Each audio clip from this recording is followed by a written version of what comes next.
Hello everybody, if you are part of the family, welcome back. If you're new here, thank you so much for stopping by. We're continuing our study in the book of Ephesians. I've got my iced coffee because, you know, I need it. And the last video we went through verses, I think it was 4 and 5. I was hoping to get through a few more, but we're not in a rush, so we're going to take our time. Today we're going to do 6 and 7, maybe 8. We'll see. I just don't want these videos to be super long.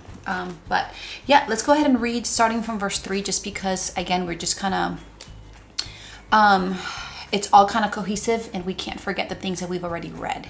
And so Ephesians 1 verses 3, it says, "Blessed be the God and Father of our Lord Jesus Christ, who has blessed us in Christ with every spiritual blessing in the heavenly places, even as he chose us in him before the foundation of the world, that we should be holy and blameless before him. In love, he predestined us for adoption to himself as sons through Jesus Christ, according to the purpose of his will, to the praise of his glorious grace, which he has blessed us in the beloved." That's 6. And so, kind of branching off from the idea of we have been blessed in Christ with every spiritual blessing. What Paul is going to do, explain to the Ephesians, is what that is. What is every spiritual blessing? And so that's where he focuses on, being chosen before the foundation of the world, being holy, to be holy and blameless before him, in love, right?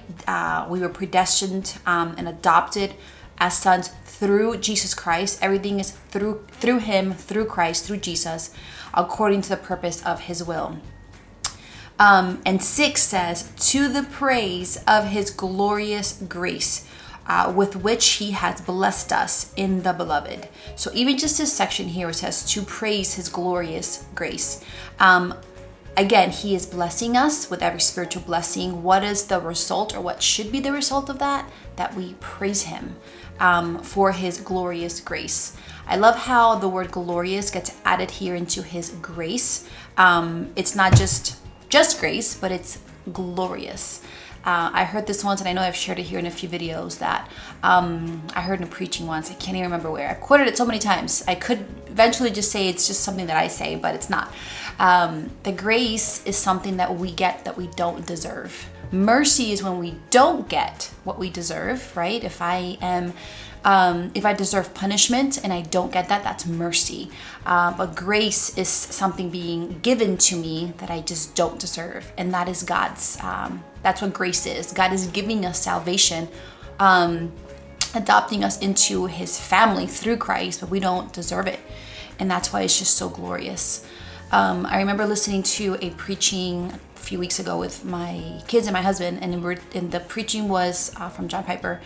And he was talking about, I think the title was, "Why did God create the world?" And essentially, right, the answer is for his glory. But I love how John Piper was saying that his glory, like the climax of his glory, is his grace. And the climax of his grace is Jesus. And the climax of Jesus is the cross. And so to know God is to love him, and to know his grace, to know his love, and to know who he is to know his grace. They kind of go hand in hand. And if we understand it and we know it, we're going to praise him for it, right? And why? Why do we praise him for it? We're going to see that in verse 7. Okay, so to praise him for his glorious grace, with which Paul has to insert this in here, with which he has blessed us in the beloved. Who's the beloved? Christ. And this is, in this passage, I can already, starting from verse 3 times already that he mentions in Christ, through Christ, in the beloved. So it's like, Paul is like trying to tell the Ephesians, don't forget, all of this culminates, all of this is brought together through the person of Christ. And we're talking about last video in Colossians 1, again, that Christ is the image of the invisible God. Everything is for him, it's through him. And so even this, his glorious grace, which we will praise him for, we as in the people who love him, the Ephesians who are following him, they will praise him through his grace because it is in Christ. Everything that is good that comes to us from a holy God to sinners has to be done through Christ. And he explains this here. So verse 7, "In him right? In Christ, again, so it's the fourth time, right? In him, in the beloved, in Jesus Christ, we have redemption through his blood. So what is this grace, right? It's just like this the grace. Okay, I get this glorious grace. What is it? So this glorious grace is the redemption through his blood, the forgiveness of our trespasses according to the riches of his grace. So he's tying all this together, showing us the gospel, his grace, right? That we were sinners, now we are forgiven, our trespasses are forgiven through the redemption of his blood, according to the riches of his grace. So we praise him for his glorious grace. What is his grace? What I just explained, the gospel. And again, it's according to the riches. I love how it adds this description, the riches to his grace. Glorious grace, riches. Like there's just so much. It's in abundance. I looked up the word glorious and what it means. And so glorious means delightful, wonderful, completely enjoyable, brilliantly beautiful, or magnificent, splendid. And so I love that. Like this is just like, it's just adding a little more to like what his grace is for us to actually understand a little more. I'm a firm believer. I mean, obviously God created languages and verbs and nouns and adjectives and all of this. But I feel like he created that, yes, so we can talk, we can communicate, but so that he can communicate to us in our language. And these description of words where we can open up our mind and understand more, deeper, his word and who he is. And so I love that. So again, we're just using like glorious, riches of his grace. And then verse 8 where it says, which he lavished upon us in all wisdom and insight. So not only are we recipients of this glorious grace or the riches of his grace that leads us to worship him and to praise him, but he lavishes this on us, meaning it's not just like a little bit. It's not like I'll just give you just quite enough, or I'll give you enough for you to taste it and kind of just see and like enjoy it. And if you want more, just come to me. Like we're like drowning in it. Like he lavishes on us. You know what I'm saying? Like there's no limit. It's unlimitless, right? Limitless. There's unlimited supply of this. Like he's saying, like I am that. I am just so much. My grace is just so much. It's enough.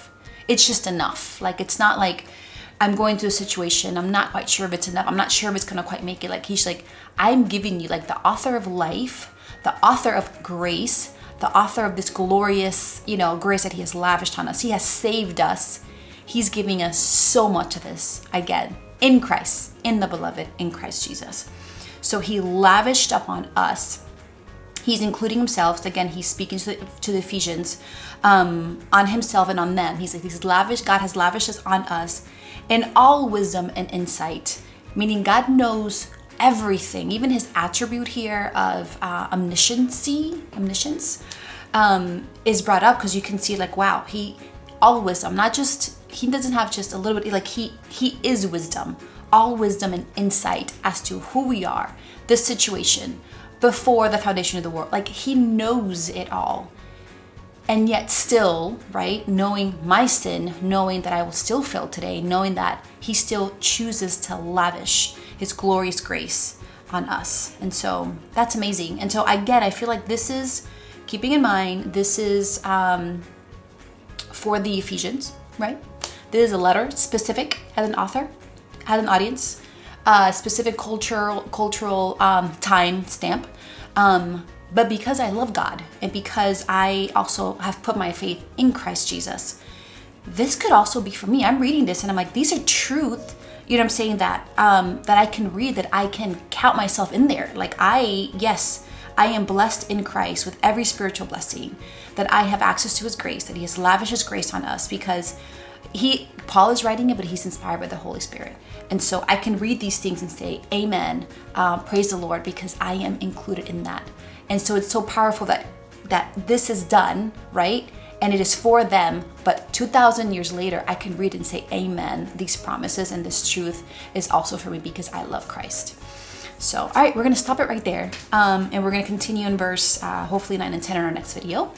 Thank you so much for watching. Don't forget to subscribe if you wanna join our family and just watch all my videos. Hit that notification bell so you get uploaded, or you get notified every time I upload a new video. If you have any prayer requests, comment below, or most of you have really just emailed me or private messaged me on social media. So I can be praying for you or any situation that you're going through. And yeah, and if you are on social media, go ahead and follow me, Simple Faith by Annie, especially Instagram. I feel like I post a lot more things there. And you get a little more insight as to my life and into my life, my kids, and just like what, you know, what life looks like being a follower of Christ.